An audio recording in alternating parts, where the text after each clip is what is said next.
Cool. Well, thank you for coming out tonight. I know you have your choice of interaction design lectures on a Wednesday night. And thanks for choosing mine. So yeah, and thank you for the beautiful poster, which I don't know if the person who made that is here, but it's so beautiful. Thank you. I texted it to my mom, and she just freaking out. So thank you. Cool. So yeah. I'm going to talk tonight about essentially how we kind of got to paper 3 on the iPhone. The first half of this is really kind of setting up some of the design decisions that we had to make when we got around to doing that. And the second part of it is a kind of walk through all the tools that we ended up using. We ended up having to develop some tools for prototyping and production to make that possible within the studio. So it's kind of a sort of why and then a how, and roughly throughout the whole thing. So first, prototyping. I think, so the definition of prototyping, I think, somebody give me what's a prototype? Anyone? Conveys your idea. A what? It conveys your idea. There you go, conveys an idea. So prototypes can, I think, convey ideas. They can answer questions. That's a good broad definition, I think. One thing that I think prototypes are often sort of looked at as just a scaled back version of the thing that you're trying to make. And I think prototypes they're a lot broader than that. I think what we'll talk about a lot is sort of seeing prototypes as part of a system of design. And really the point of that system is getting from A to B. So getting from A to B is essentially what, in my experience, like job of a designer is all about. You're standing on top of this thing, and like your client is like, there's this other thing that's higher, and we want to go there. So it's either your client or you have to figure out what that thing is. But there's somewhere that you want to go, and there's this giant sort of space in between here where there's just like cactuses and nothing. So you either have to figure out how to, you're just gonna like pull a Wile E. Coyote move and like get across the canyon with a bottle rocket or something, or you have to figure out sort of little steps to get across there, or kind of figure out how to climb up there in a clever way. And that's really what prototyping, I think, is all about. It's kind of getting from one place to another.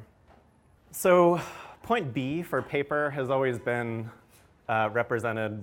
It looks like we have no direction, but point B has always kind of been represented by this, which is what we consider sort of a diagram of the creative process. So at the beginning, you're starting off and everything's really messy, and then things start to kind of hone down, and then eventually you're in this part where you're just like in production.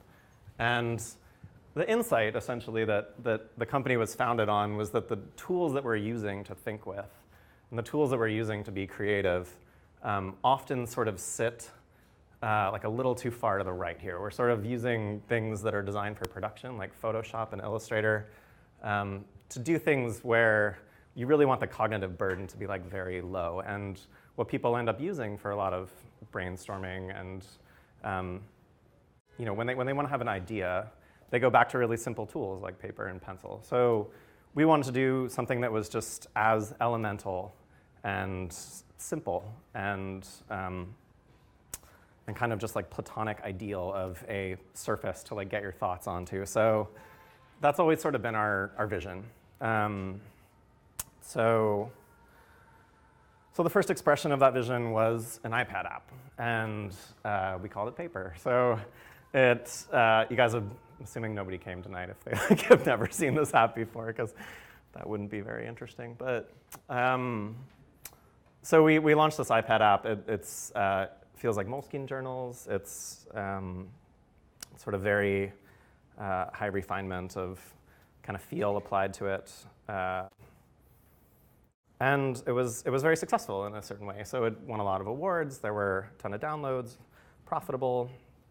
And so in that way, it had sort of achieved the end that we set out for it initially. But being a tool, one of the kind of beautiful things about tools is that you never know what people are going to do with them. So we had a particular purpose in mind, which was this place for people to capture ideas. And by ideas, we meant ideas, like any idea that you would have. Like if you look in your notebook right now, what's in there? It's notes, it's sketches. It's probably like bus tickets or something, if anybody takes the bus. But what people were doing with it were just these very different things. Like this was, we started to get videos like this came from a Czech theater. And this guy, I mean, this is something we never could have possibly thought someone would do with it, but they're just projecting paper on the wall, and then there's another person sort of using it as like a spotlight, and at a certain point he starts like playing with the interface, and we were just so blown away by this that we actually created a mode in the app so you wouldn't have to see the toolbar. So for anyone who wants to do like experimental theater with our app, they can. It's kind of a niche, but it's our niche. So things like this, just really interesting expressions. This was something that we, people made really amazing artwork with it, like much beyond what we thought they could do. This is a kind of a sketch, which is still a pretty cool sketch, but it's even cooler when you see that the guy who did it wrote in, and it's a tool that he had found it was just sort of the simplest thing to use. He's paraplegic, and this was just his app of choice for its simplicity and being able to draw with it. So, someone took it to Bhutan and gave it to these little monks, and this was just like the most awesome user testing that we've ever. These are kids who've never seen an iPad and probably potentially never seen anything like a digital interface before, and they give it to them, and they just immediately launch in and draw a little monkey on there. And so, that's one of the really gratifying things was to kind of lose control over what we had intended. But there's sort of a little downside to that as well, which is this. We were always butting up against this kind of barrier. So every time we'd put something out, people would be like, "Oh, I love that new thing, but I can't draw. It's such a shame I can't draw. Otherwise, I would love to use your product." And we never intended it. There are things like Procreate, and there are things that if you really want to draw, then these things will give you much finer brush control, like many more brushes. They're designed for drawing. Ours is a really good drawing tool, but it wasn't. We didn't intend it ever to be solely a drawing tool. So when we realized that we had kind of hit the ceiling on people being able to use the tool, it was one of these sort of fundamental things almost. So I feel like when people say they can't draw, and I can't draw. Like I drew this presentation, so it's like you can see how poorly things are. But even after like many years of being there, I'm still a pretty poor illustrator. But I don't try. That's the difference. So if you there's a lot of things that people are kind of told when they're younger. I think these sort of innate abilities that people feel like are just part of who they are. Your athletic ability or your ability to do math or to draw or to do music. Those are all things that obviously you can learn, but people just have this kind of coded into them. They're like a teacher told it to them when they were 10 or something, and now they just believe that the rest of their life. So there was this barrier to change. And so we immediately were like, well, we'll change that barrier. We'll change that perception. So we took that as a challenge, and we launched Mix, which, if any of you've seen, Mix it's a community where you can put anything out there. Everything becomes Creative Commons public domain. And then you can very easily just kind of click and open something and remix it, which is just drawing on top of it, and then share it right back out. And then you can see all the chains of people who have drawn on top of that thing. So it's this way in which the sort of main barrier that we would hear from people is that the blank page was really, I don't want to sit in front of the blank page, or I don't have a half hour to draw something, or more.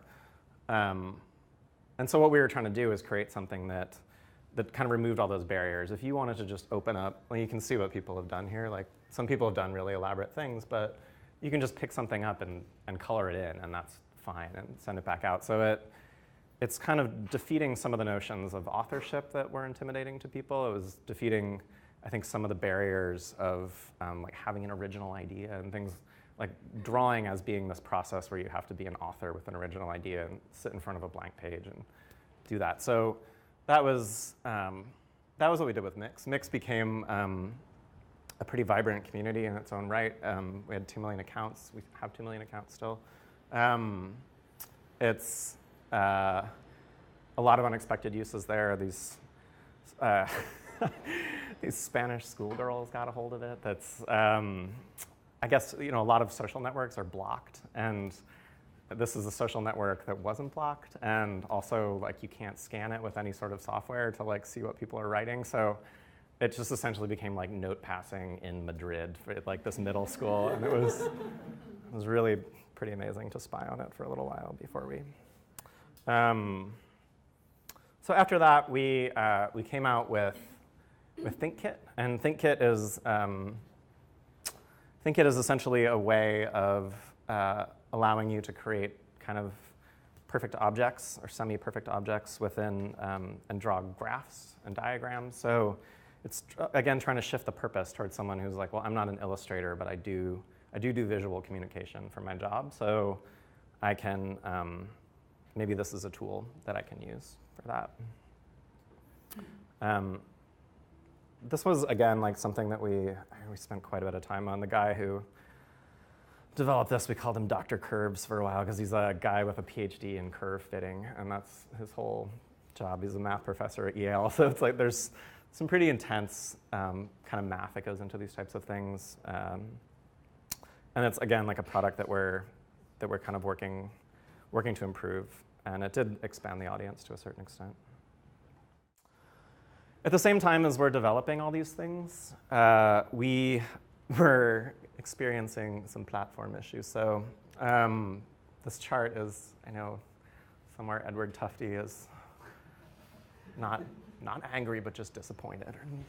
But it's, so this is, the kind of light blue line is iPad sales per quarter, and the dark is iPhone. So, and it's roughly accurate. I put a little thing under it when I drew it. So it's, the iPad, when we launched, it was still a platform that was growing, and people were using a lot. The iPhone came out of the gate really strong earlier. Its tail goes quite a bit back, and it just continued to build strength upon strength. So when we started to do research, we found that people were not really using the iPad that much at work. And we found that iPhones had grown to like 800 million in the market or 700 million in the market, and iPads were kind of like staying flat or tapering off. There's a lot of reasons for that, like people don't drop them when they're walking out of the subway and things, that people just don't buy new ones. So, so we knew that we needed to get onto a different platform if we were going to reach this goal of being this thing that people reach for when they need to express an idea. And I think this kind of gets at like one of the biggest things that I've learned from being at a startup, and it's a different experience than I had previously, where I would finish a project and move on to the next project. In this, it often sort of feels like this. You can finish something, you can sort of get to, you don't know what you're doing, and then you figure it out, and then it's working great, and then you're like, oh man, there's an even bigger problem here. So I think where we had gotten were sort of a series of like local successes, but we hadn't really tackled this big problem of being this thing which has a real ubiquitous presence with people, and it's just the tool that is like your notebook or is like a piece of paper that you just reach for when you need it. So that's where we were. We found ourselves at point A after sort of doing all those things. Point B was getting out kind of to a place where we could, where we had that type of ubiquity. So what we did over the course of about a year and a half was come out with FiftyThree, which is a universal app. Works on the iPhone, the iPad. This is a little what it does. I didn't realize this music was here,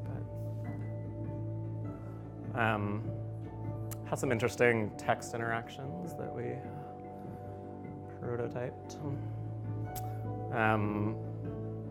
So the three modes are text, photo, and sketch. So this came out of a lot of user research that we did, looking at the way that people took notes. A lot of people were just screenshotting things. A lot of people were like going to IKEA and snapping a picture of the little number on the cram fours or whatever they wanted to buy. And so we wanted to make something that took in all those different formats.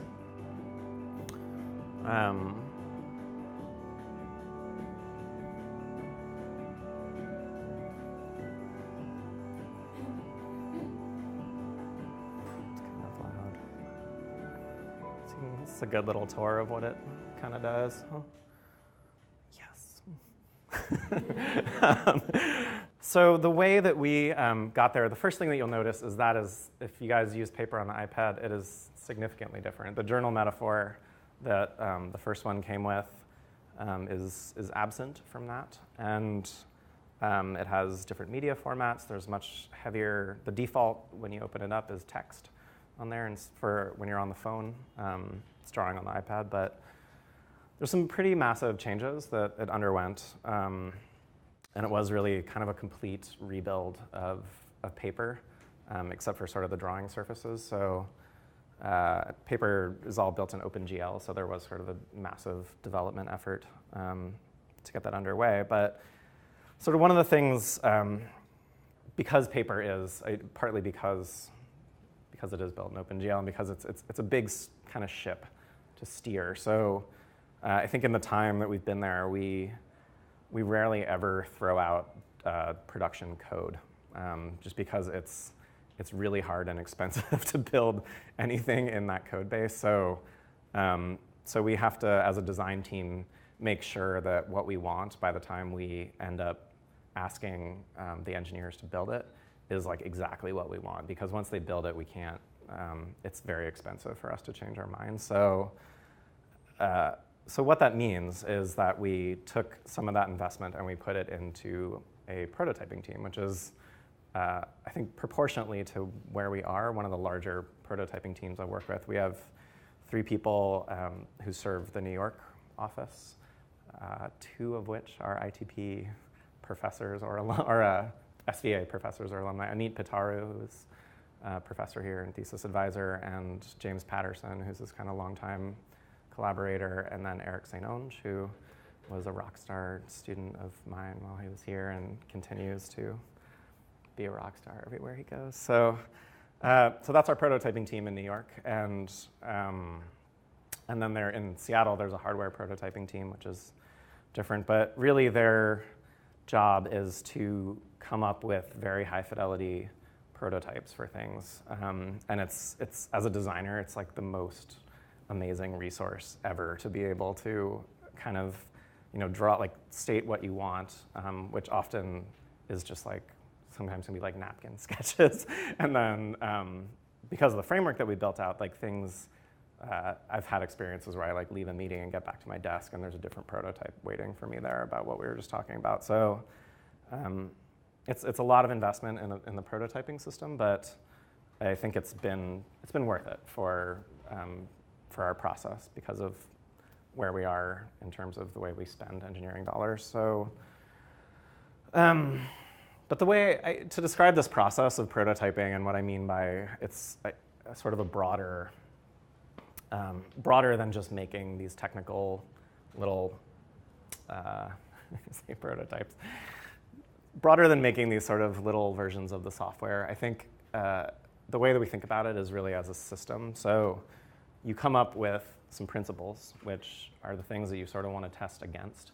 And this is how, for us, we figure out what we want to prototype, because from those principles come questions. So those questions, the more specific, the better. But those kind of questions, like you figure out what the most urgent question is, and then you try to figure out how much you need to do to get that question answered by technical means. So there's a few different reasons, I would say, to prototype.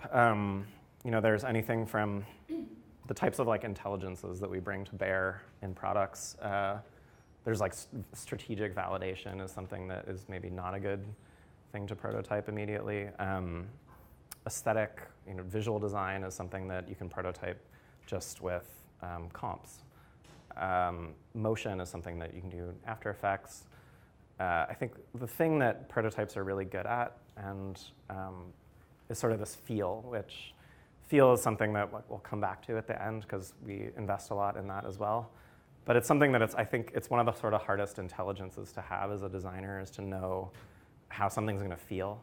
And even after I have a lot of gray hair and I've been doing this for a while, and I'm still wildly wrong on things most of the time. So prototyping is really this process to kind of get you into those places where you can actually feel what something is going to be like, which is almost invariably surprising.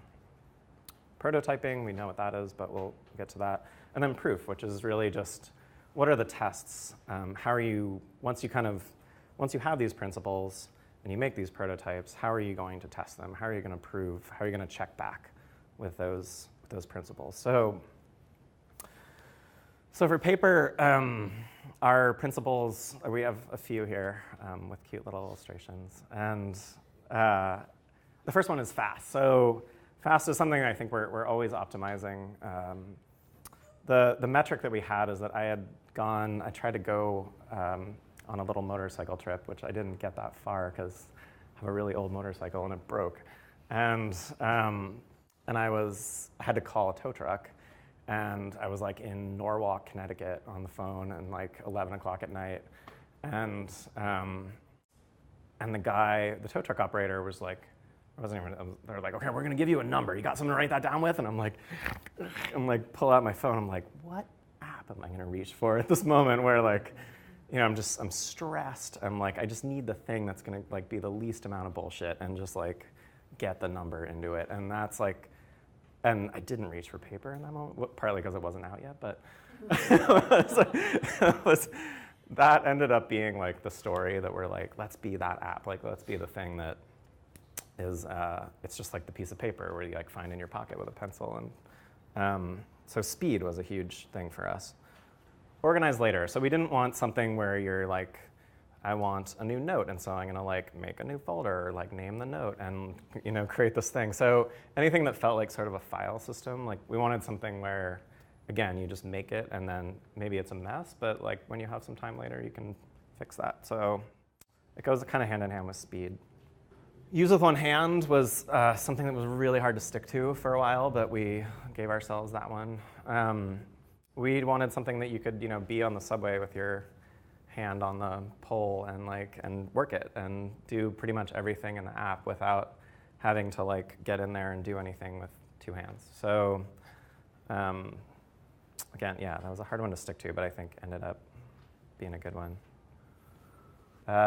Works at all sizes. So this was something, largely this was kind of a constraint of our development effort. We're still not a very big company, so as much as we would like to have, I don't know if we would like to have, but multiple apps or different kinds of apps, we really were given the constraint that we needed to have one app, and it had to be a universal app that would just work at these different scales, and it also had to be somewhat future-proof for things like the iPad Pro and any sort of weirdly sized things that come out. If we get onto Android, there's a whole multitude of different sizes. So we couldn't make anything that was going to be really constrained to a single form factor.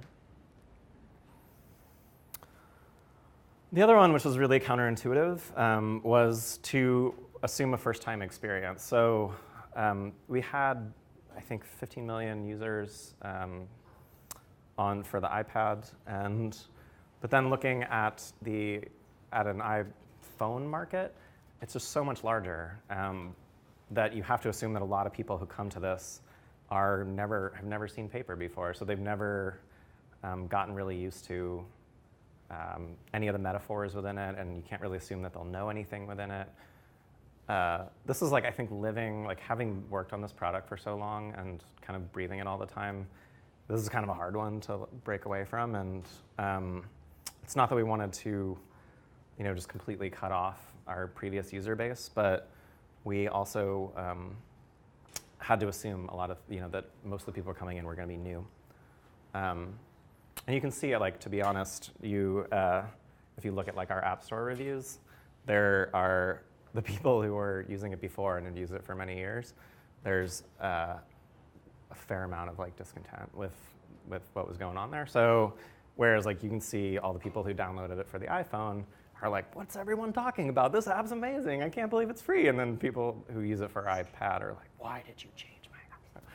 It's, there's a tension there. And I would say, we're even in the release today, and we're working to sort of resolve those tensions and to do things that will kind of help bring along some of the things that people loved about the app, because we do, of course, want to bring everyone with us.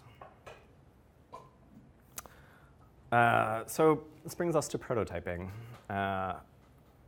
So prototyping is a pretty robust process here. This is so small, but so prototyping, we use a lot of different tools. We kind of use anything from origami, like Keynote is probably one of the most frequent. When I got there, After Effects, because there was so much interest in film, Andrew has a site called Short of the Week and a background in animation, as does Alan. And so the original prototype of Paper was all done in After Effects. There was like a huge After Effects file that like every interaction was done through it. And that's sort of evolved as people like me have come on, or Amit, and people who want to do more kind of code prototype stuff, which has gotten into the development of a whole framework that we have called Scout. So Scout is kind of a mashup of a few different things. It's a framework called Ejecta, which Ejecta was originally a game engine that just essentially gives you like a canvas object, but it can run natively. So you can write with JavaScript as if you're writing for like Canvas, but access the low-level graphics processing. It lets you essentially just make fast graphics with the JavaScript. There's an Objective-C wrapper, so you can run it on the desktop. You can run it as a native app on a phone. It has C++ binding, so we can get into most of Paper is written in C++, so we're able to kind of interface any of the like code that we have, like drawing libraries or anything like that, can just piece right in there. And then JavaScript, which is kind of like the meta language for the whole thing, where people like me can go in and play with it. So this is kind of what a Scout environment looks like running our prototype. You can see you just write it in a text editor. You can see it in a browser. On any of the kind of like JavaScript debugging stuff that you get with the browser is available to you. You can see, so you just save, and then the browser just auto reloads. So you can make changes like extremely fast on this system. And then this is the loader that comes up on the phone. And then those prototypes can just be pushed out to the loader on the phone. So anyone in the office can go and get the latest prototypes on there. So this is a system that we use. So like when we're really in production, there'll be scores of prototypes on there, and they come in really fast.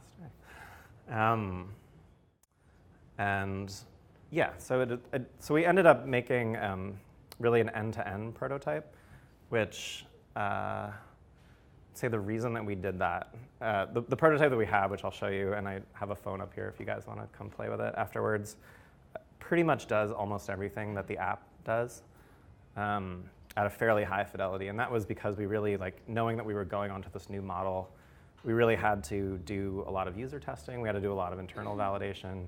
And it really wasn't enough to just kind of do little origami prototypes of things in isolation. You sort of had to have the feeling of being able to walk around with the app and do stuff with it. Which was kind of a tough task, but fortunately we had built this framework up and it was up for it. We started with a few different prototypes. So the way this process started out, which was kind of fun, was like a prototype rally. We had 3 different directions that we came up with. This is one that I made in Swift. And the 3 different directions were people, pocket, and what do we call the third one? Sharing. So people, the direction was essentially that the idea behind it was that there would be like no journals at all, and we would just like when you created something, then you would swipe it over and you'd be able to share with like a feed of people. So it's almost like a messenger client direction we were talking about. So Pocket was one that Eric Saint-Onge actually made, and this one has kind of more, you can see like a linear organization that's organized by time. It's a little bit like the camera roll, I would say, on your phone. It was also, you can see this is kind of the first appearance of the page that's always there that made it into the final thing. Had a back button. That was kind of one of our big things, is like, how do you get around? So this I believe was done in Scout. but you can see some crazy UI ideas going on there. So we went pretty broad, these are just things that like we had 2 weeks and we each came up with like, here's our concept for a direction, and then we just go out and bang out prototypes and come back, try to impress each other. This was sharing prototype. So this has a lot of, you can see this is starting to really feel like the final one. I think something that this has, which is really influential, were these grids. And you can see that's actually, if you've used the app, it's very similar to the grid that we ended up with. But this is something that, this is mostly James and Andrew prototyping on this one. James is just phenomenal. They're both phenomenal. Everyone but me in that little group of 3 people is a great programmer. So one of the things that you can see that Scout enabled in this thing is that these grids, like the grids are rearrangeable in that, and they'll reflow. The content in subsequent prototypes was loaded live through our API. The drawing engine that we put in there was actually our paper ink engine that we just kind of fused in with these prototypes. So there are things that we just couldn't do with anything like Framer or any of those types of which are great for doing smaller motion study prototypes, but for what we wanted to do, which is this kind of much more robust simulation of the app, using our live data, that was something that we ended up, Scout was kind of the only way we could do that. So this was actually, I think, the final prototype, which Eric Saint-Onge had made kind of all the creation stuff, so all the photo stuff, the inks, all the text prototyping, all that had been kind of prototyped separately, and he just fused them together into this. And it was pretty realistic at the end of the day. We made some design changes, but this was something that we could walk around the office with. We could start to give to a beta group. We could really start to prove out.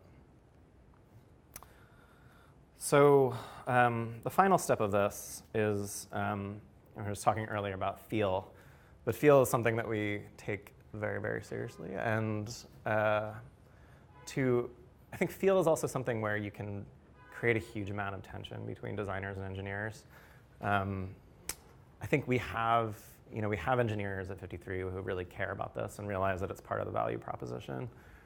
But it can be if you don't do what we did here, then you can have the alternative is to have a designer sitting behind you in the last few weeks before it goes out and just being can that be a little faster? Can that be a little bigger? And it's a way to get strangled for sure. So, to minimize strangulation, we've built this. We parameterized pretty much everything in the app. So this is a small fraction of the things that are parameterized. And you can just pop these open, and what you'll see, in the weeks before we release something is just all the designers just twiddling those sliders, and it's adjusting everything from the lighting to the gravity to the color of every little element on there. And that's, I think, how you hone feel. And feel, I think, one of the best sort of examples of feel is when you, in video games, I think they pay a lot of attention to feel, and it's the way, when you hit a brick, the way that brick shatters and the sound it makes, if that is not done in a way that's satisfying, then that can make the difference between that game being good or bad.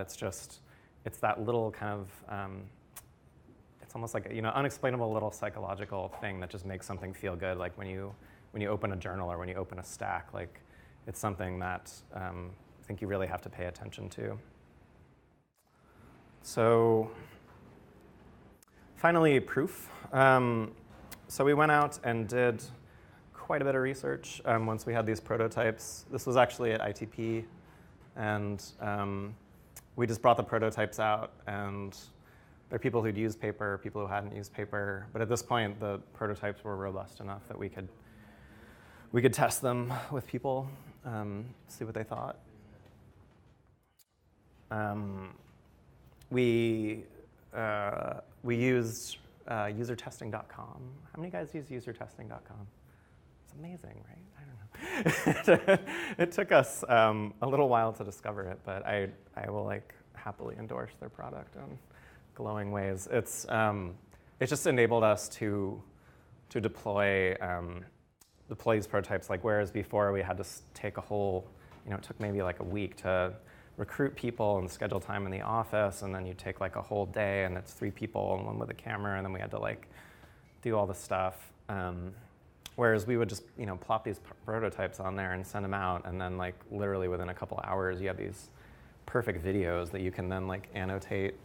And the other thing about these, I think, is, sometimes there's no substitute for having people in front of you to really get that, to further interrogate something with them. But a lot of times, people, I don't think, especially when it's in your own office, it really takes balls to walk into someone's office and be like, this product sucks, and no, even in New York, no one will do that. So, especially when you're trying to validate a lot of things, which when we put it on user testing, people are just as rude as they are everywhere else on the internet, So you throw it out there and they're like, wow, this product doesn't make any damn sense, and then cut the video off and you're like, thank you. So, yeah, it's great. It's unfiltered, semi-unfiltered. And the last thing that we did was we set up a Slack channel, and big Slack users, and we just invited a number of users who were they were heavy mix users and kind of part of our community, and we just set them up in there and just kind of let them use the product and tell us what they think. It actually ended up we had done this before where we'd give people a beta and then we'd send them a survey 2 weeks later, and no one ever answers the survey. So I think with this, it felt much more, they were just much more engaged, a higher percentage of them, and it really you developed a relationship with people. They would have a problem and then you work it out with them, or it felt like a much better sort of interaction. So a lot of it was, we went through quite a few months of just having these prototypes and cycling back and seeing is this fast enough? Is this, are people using it correctly? Is it going to get us to the place that we wanted to be with these? And then kind of adjusting as we went. So I'd say sort of the final thing, this is just a quote that I like, Ezra Pound from the Cantos. And this kind of brings us to where we are. We're maybe not quite to be with it yet. I think every product like this is a work in progress, even when you get to a major release like this. Like I was talking about, we have challenges to kind of bring people back into the fold who we might have, in our kind of rush to get there, we might have alienated. We have challenges to make this the thing that you do when you're on the phone with a tow truck operator in the middle of the night. All of those are challenges that I think we moved closer to, and we built a bridge sort of halfway between those two mesas. But it is sort of going in there every day and kind of continuing to use these processes to get a little closer. So that's what I got. Thanks.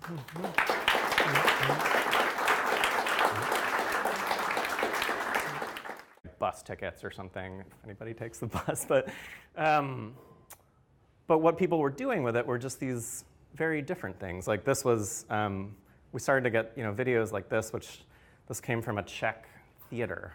And this guy I mean, this is something we never could have possibly thought someone would do with it, but they're just projecting paper on the wall, and then there's another person sort of using it as like a spotlight, and at a certain point he starts like playing with the interface, and we were just so blown away by this that we actually created a mode in the app so you wouldn't have to see the toolbar. So for anyone who wants to do like experimental theater with our app, they can. It's kind of a niche, but it's our niche. So, so things like this, just really interesting expressions. This was something that we, people made really amazing artwork with it, like much beyond what we thought they could do. This is a kind of a sketch, which is still a pretty cool sketch, but it's even cooler when you see that the guy who did it wrote in, and it's a tool that he had found it was just sort of the simplest thing to use. He's paraplegic, and this was just his app. Figure out sort of little steps to get across there, kind of figure out how to climb up there in a clever way. And that's really what prototyping, I think, is all about. It's kind of getting from one place to another. So point B for paper has always been represented. It looks like we have no direction, but point B has always kind of been represented by this, which is what we consider sort of a diagram of the creative process. So at the beginning, you're starting off and everything's really messy, and then things start to kind of hone down, and then eventually you're in this part where you're just like in production. And the insight, essentially, that the company was founded on was that the tools that we're using to think with and the tools that we're using to be creative often sort of sit like a little too far to the right here. We're sort of using things that are designed for production, like Photoshop and Illustrator, to do things where you really want the cognitive burden to be like very low. And what people end up using for a lot of brainstorming and when they want to have an idea, they go back to really simple tools like paper and pencil. So we wanted to do something that was just as elemental and simple and kind of just like platonic ideal of a surface to like get your thoughts onto. So that's always sort of been our vision. So the first expression of that vision was an iPad app, and we called it Paper. So you guys have, assuming nobody came tonight if they like, have never seen this app before, because that wouldn't be very interesting. But so we launched this iPad app. It feels like Moleskine journals. It's sort of very high refinement of kind of feel applied to it. And it was very successful in a certain way. So it won a lot of awards. There were a ton of downloads, profitable. And so in that way, it had sort of achieved the end that we set out for it initially. But being a tool, one of the kind of beautiful things about tools is that you never know what people are going to do with them. So we had a particular purpose in mind, which was this place for people to capture ideas. And by ideas, we meant ideas, like any idea that you would have. Like if you look in your notebook right now, what's in there? It's notes, it's sketches, it's probably like prototyping. I think, so the definition of prototyping, I think, somebody give me what's a prototype? Anyone? Conveys your idea. A what? It conveys your idea. There you go, conveys an idea. So prototypes can, I think, convey ideas, they can answer questions. That's a good broad definition, I think. One thing that I think prototypes are often sort of looked at as just a scaled back version of the thing that you're trying to make. And I think prototypes they're a lot broader than that. I think what we'll talk about a lot is sort of seeing prototypes as part of a system of design. And really the point of that system is getting from A to B. So getting from A to B is essentially what, in my experience, like job of a designer is all about. You're standing on top of this thing, and like your client is like, there's this other thing that's higher, and we want to go there. So it's either your client or you have to figure out what that thing is. But there's somewhere that you want to go. And there's this giant sort of space in between here where there's just like cactuses and nothing. So you either have to figure out how to, you're just going to like pull a Wile E. Coyote move and like get across the canyon with a bottle rocket or something, or you have to figure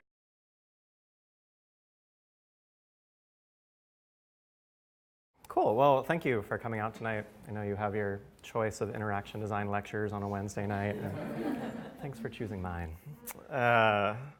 So yeah, and thank you for the beautiful poster, which I don't know if the person who made that is here, but it's so beautiful. Thank you. I texted it to my mom, and she just freaking out. So thank you. Cool. So yeah. I'm going to talk tonight about essentially how we kind of got to paper 3 on the iPhone. The first half of this is really kind of setting up some of the design decisions that we had to make when we got around to doing that.